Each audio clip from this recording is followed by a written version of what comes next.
শিক্ষিত যুবক যুবতীদের একটা কাঙ্ক্ষিত বিষয় যে চাকরি কবে হবে,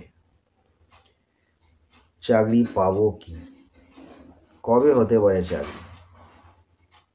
তো এটা একটা সংশয়ের বিষয় যে এই বছর লিস্টে নাম বেরোয়নি, তাহলে কোন বছর হবে, এই নিয়ে তাদের একটা কনফিডেন্স লস হয়ে যায় যে আদৌ পাবো কি না।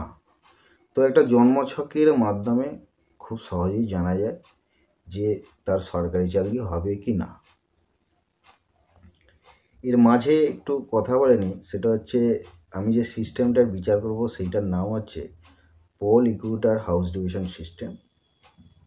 বৈদিকের মডার্ন ধরতে পারেন, এবং সব কিছুই রিসার্চ বেসিক, কোনো শাস্ত্রে বা বইয়ে এইরকম নিয়মগুলো নেই। কানেক্টিভিটি, এইটা একটা স্টেলার অ্যাস্ট্রোলজি, নক্ষত্রের সূক্ষ্ম বিচার আছে এখানে। আস্তে আস্তে বুঝতে পারবেন কটা টপিক যদি দিই।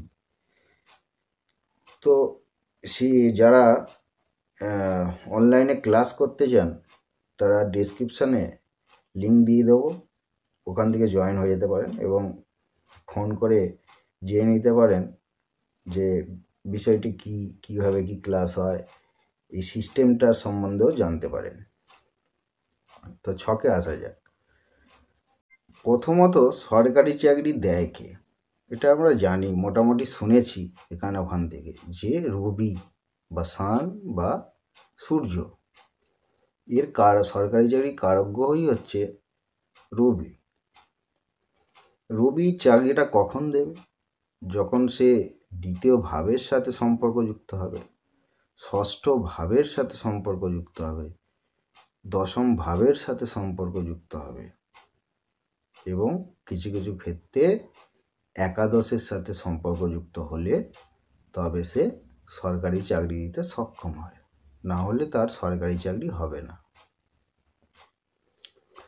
যেমন এই কন্যা লগ্নের ছকটিতে দেখুন,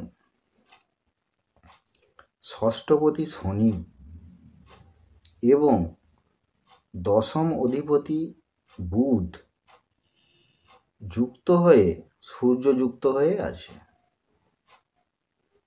তো এখানে 6-এর সাথে সূর্য যুক্ত হয়ে গেছে এবং 10-এর সাথে সূর্য যুক্ত হয়ে গেছে।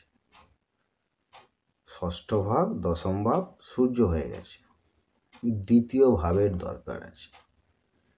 তো এই যে নিয়মগুলো এবার যাবে, বিচারের পদ্ধতিটা এটা আলাদা হবে। এবারে এতদূর অবধি জানেন মোটামুটি, এবারে আলাদা বিচার হবে।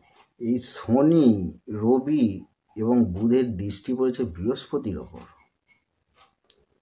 এবং দ্বিতীয় ভাবের অধিপতি শুক্র আছে বৃহস্পতির নক্ষত্রে।